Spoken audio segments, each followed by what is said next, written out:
어느 순간 알지도 못하는 사람이랑 하나의 입주권을 공유하게 되는 이상한 상황에 처하게 됩니다.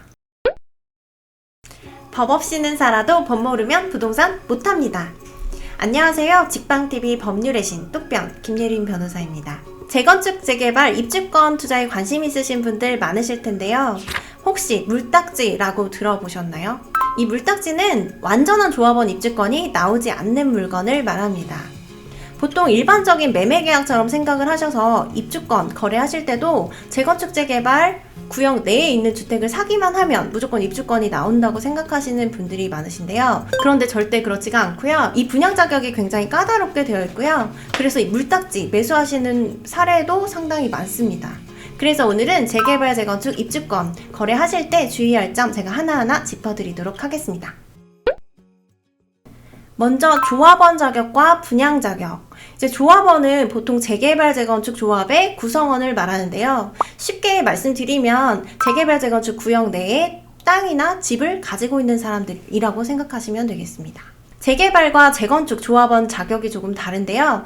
재개발은 땅이나 집 중에 어느 하나만 가지고 있어도 조합원이 될 수 있지만 재건축은 둘 다 가지고 있어야 조합원이 될 수가 있습니다. 그리고 또 한 가지 차이점은 재개발 같은 경우에는 처음에 조합 설립할 때 동의를 하지 않더라도 일단은 조합원으로 되었다가 나중에 분양 신청할 때 이제 조합에서 탈퇴할 수가 있는데요. 재건축은 조합 설립 동의 단계부터 동의하지 않으면 바로 빠질 수가 있습니다. 자, 그리고 분양 자격은 재개발, 재건축으로 지어지는 새 아파트에 입주할 수 있는 자격을 말하는데요. 보통은 이제 사업이 시행되고 있는 그 지역의 시도 조례에 구체적으로 분양 자격이 정해져 있습니다. 그래서 사업이 시행되는 지역별로 조금씩 분양 자격이 다를 수가 있겠죠. 그런데 보통 서울시 조례를 기준으로 다른 지역도 비슷비슷하게 규정이 되어 있다고 보시면 됩니다. 자, 입주권을 받으려면 반드시 이것을 해야 하는데요. 바로 분양 신청입니다. 이렇게 분양 신청을 하지 않으면 현금 청산자가 되시거든요. 그러면 이제 입주권을 받는 대신에 조합에다가 내가 가진 집이나 땅을 팔고 나가게 되는 거죠. 이때 매매 대금은 어떻게 정해지느냐? 바로 감정평가에서 정해집니다. 그런데 이 금액이 굉장히 시세보다 낮을 수가 있어요. 제가 굉장히 많은 현금 청산자분들을 만나봤지만 조합에서 제시한 금액을 만족스럽게 생각하시는 분은 한 번도 못 봤습니다. 보통 시세의 60%에서 70% 수준으로 정해진다고 보시면 되고요. 재건축보다 재개발이 더 낮습니다. 보통 분양 신청은 사업 시행 인가 후에 하게 되는데요. 조합에서 분양 신청에 관해서 이제 공고를 하거나 통지를 하거든요. 그래서 이 통지 받고 분양 신청 거기에 따라서 하시면 되는데요. 만약에 조합에서 나한테 분양 신청 통지를 하지 않아서 내가 분양 신청을 못했다. 이런 경우에는 조합이 잘못해서 내가 분양 신청을 못한 거잖아요. 그래서 다시 분양 신청할 수 있는 기회를 받을 수가 있습니다. 자, 여기서 잠깐 입주권 사실 때 내가 얼마에 사는지는 알고 계셔야 되잖아요. 그래서 보통 매도인한테 주는 매매 대금이 입주권의 가격이라고 생각하시는데요. 그렇지가 않습니다. 보통 매도인에게는 권리가액, 즉 사려고 하는 집이나 땅의 가격에다가 프리미엄을 얹어서 매수하게 되는데요. 그런데 여기서 생각하셔야 될 게 바로 나중에 조합에 납부하게 될 추가 분담금입니다. 그래서 내가 가지고 있는 주택의 가격과 그리고 앞으로 분양받게 될 아파트의 가격 간의 차이를 추가 분담금으로 조합에 나중에 납부를 하셔야 되는데요. 그런데 이 추가 분담금을 생각 못 하시는 분들이 많아요. 그래서 매수하실 때 내가 5억에 사는데 나중에 10억이 될 것 같다. 그럼 나는 5억을 벌었네? 라고 단순히 생각하시는 경우가 있는데 그렇지가 않습니다. 예를 들어서 내가 5억에 이 집을 샀다. 그런데 그 중에 프리미엄이 2억이다 라고 하면 권리가액이 3억인 거죠. 그리고 앞으로 입주할 아파트의 조합원 분양가가 7억이다 라고 하면 7억에서 내가 가진 주택의 가치 3억을 뺀 4억을 조합의 추가 분담금으로 납부해야 합니다. 그러면 입주권은 내가 매수인에게 지급한 5억과 조합에 지급한 4억, 총 9억에 사게 되는 거죠. 그래서 만약에 이 아파트가 10억으로 시세가 형성이 된다라고 하면 1억만 수익을 얻을 수가 있게 되는 겁니다. 자, 이 통지서는 보통 관리처분 총회하기 전에 받아보시는 통지서인데요. 분양 예정 통지서라고 보시면 되겠습니다. 그러면 이 통지서에는 지금 아까 말씀드린 대로 매도인이 가지고 있는 주택의 권리가액이라든지 몇 평을 매도인이 신청했는지 그리고 앞으로 추가 분담금, 발생할 추가 분담금은 얼마인지 이런 부분들이 다 담겨져 있는데요. 구체적으로 보시면 이 통지서를 기준으로 보시면 지금 권리가액은 8억 1,596만 5,127원으로 되어 있죠. 그리고 지금 현재 84제곱미터짜리 아파트를 신청한 거고요. 그리고 이 경우에는 지금 플러스로 되어 있으니까 분담금을 내실 건 없고 오히려 조합으로부터 환급을 받아야 되는 경우라고 볼 수 있겠습니다. 그래서 이런 부분, 이런 통지서들을 미리 확인하고 입주권 거래를 하신다거나 매도인과 함께 조합에 방문하셔서 매도인이 몇 평으로 분양 신청했는지, 그리고 매도인이 갖고 있는 주택의 권리가액은 얼마인지, 그리고 조합원 분양가는 얼마로 예정되어 있는지 등을 반드시 확인하시는 것이 좋겠습니다. 자, 입주권 관련해서 자주 물으시는 질문 한번 준비해 봤습니다. 첫 번째로 한 세대당 입주권이 몇 개 나오나요? 라고 많이 물어보시는데요. 원칙은 한 세대당 하나의 입주권만 나옵니다. 이때 부부가 각각 한 채씩 가지고 있으면서 세대까지 분리되어 있는 경우도 있는데요. 이 경우에는 어떨까요? 그렇다고 하더라도 부부는 한 세대로 보기 때문에 합쳐서 하나의 입주권만 받으실 수가 있습니다. 그리고 이런 경우가 있으시죠? 아이 양육 문제나 이런 것 때문에 다 큰 성인 자녀가 부모님과 함께 합가해서 사는 경우, 그런데 집을 각각 한 채씩 갖고 있는 경우, 이런 경우에는 분양 신청 전까지만 이제 세대 분리하시면 각각 한 채씩 분양받으실 수가 있는데요.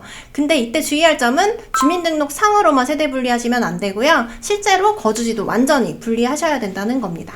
두 번째로 집 한 채를 여러 명이 공유하고 있을 때, 이때 공유자가 여러 명이라고 하더라도 입주권이 각각 나오는 게 아니고요. 하나만 나오는 것이 원칙입니다. 그런데 이때는 대표자를 뽑으셔야 되는데요. 가끔 이 대표자를 누구로 하느냐를 두고 다툼이 생기는 경우가 종종 있어요. 그래서 서로 대표자가 되겠다고 하면서 자기한테 유리한 대로 분양 신청을 하려고 하는 거죠. 서로 믿지를 못하는 상황인 건데요. 그러다가 아예 대표자 못 뽑는 경우도 있거든요. 그래서 이제 각각 분양 신청을 하게 되면 조합에서는 분양 신청을 받아주지 않습니다. 이 경우에 공유자 모두 그냥 현금 청산자가 될 수밖에 없는데요. 그런데 이 대표자는 사실 다른 공유자들을 대표해서 조합의 어떤 의사표시를 대신하는 그런 단순한 역할밖에 없거든요. 그러니까 원만하게 협의하셔서 대표자 선임한 후에 분양 신청하시는 것이 아무래도 현명하겠죠. 세 번째로 여러 채 분양받을 수 있나요? 라고 많이 물어보시는데요. 원래 한 세대당 하나의 입주권만 받는 게 원칙입니다. 그런데 이제 간혹 조합에서 1+1 분양을 허용해서 두 채를 분양해 주는 경우가 있는데요. 이때는 가지고 계신 주택의 가격이나 면적 범위 내에서 두 채를 분양받으실 수가 있습니다. 자, 도로도 입주권이 나올까요? 서울시의 경우에는 90제곱미터 이상 소유하고 있으면 땅만 가지고 있더라도, 그리고 그게 도로라고 하더라도 입주권을 받을 수가 있습니다. 그리고 이제 오래된 조합 같은 경우에는 90제곱미터가 안 되더라도 입주권을 받으실 수 있는 경우가 있습니다. 그런데 이 경우에 도로는 안 된다는 점 주의하셔야 됩니다. 지분 쪼개기 많이 들어보셨죠? 한 집당 보통 하나의 입주권이 나오잖아요. 그런데 이제 다가구 주택 같은 경우에는 여러 가구가 살고 있지만 단독주택으로 분류돼요. 그렇다 보면 이제 입주권도 전체 가구에 하나밖에 나오지가 않는 거죠. 그래서 이런 경우가 생겼습니다. 예를 들어 단독이나 다가구 주택을 다세대 주택으로 바꾸는 거예요. 그럼 세대별로 입주권이 나오거든요. 그래서 이런 경우를 이제 지분 쪼개기라고 하는데요. 이렇게 입주권이 기하급수적으로 늘어나면 이제 사업 수익성이 나빠질 수밖에 없잖아요. 그래서 이런 부분을 규제하기 위해서 서울시에서는 권리산정 기준일이라는 것을 정해요. 그래서 이걸 별도로 고시하고 이 날짜 이후에 단독이나 다가구 주택을 다세대 주택으로 바꿨다. 그러면 다세대라고 하더라도 기존의 단독이나 다가구에 준해서 입주권이 하나만 나오게 되는 거죠. 그리고 이 권리산정 기준일과 관계없이 1997년 1월 15일 이전에 지분 등기 또는 구분 등기까지 되고 여러 가구로 건축 허가를 받은 다가구라면 예외적으로 다가구라고 하더라도 건축받은 허가수만큼 입주권을 받을 수도 있습니다. 제가 다가구의 건축물 대장 한번 가지고 와봤는데요. 이쪽 보시면 1993년 10월 14일에 지어진 것을 알 수가 있습니다. 그리고 7가구로 지금 건축 허가를 받은 거죠. 이 경우에는 7개 입주권을 받을 수 있다고 보시면 됩니다. 그런데 실제 가보니까 10가구가 살고 있다. 그러면 굉장히 복잡해지는 거죠. 입주권은 7개밖에 안 나오는데 10가구가 나눠 가져야 되는 상황이 발생하는 거예요. 자, 마지막으로 간단히 입주권 계약하실 때 주의할 점 제가 몇 가지 짚어드리도록 하겠습니다. 보통 입주권 관련해서 문제가 되는 것은 첫 번째로 이제 조합에서 분양 자격이 되는데도 입주권을 안 주겠다고 하는 경우.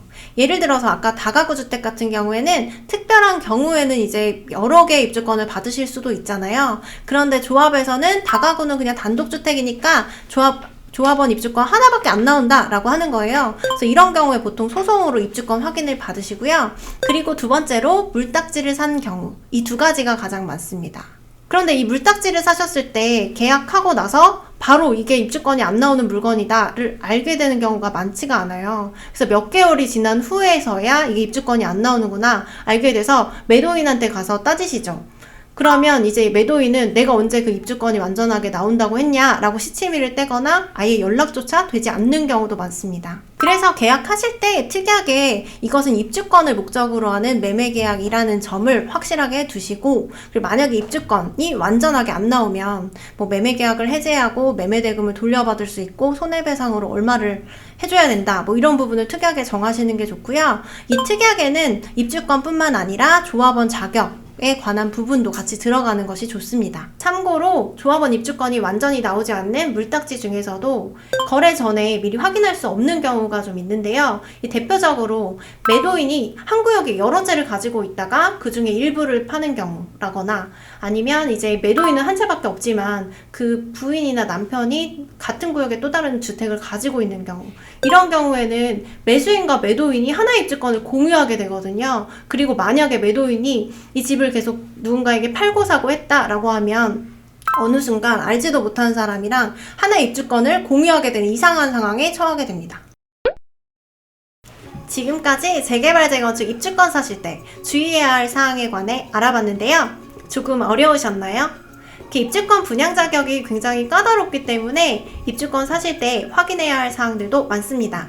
오늘 제가 정리해드린 내용 보시면서 입주권 사시기 전에 꼭 체크해 보시면 좋겠습니다.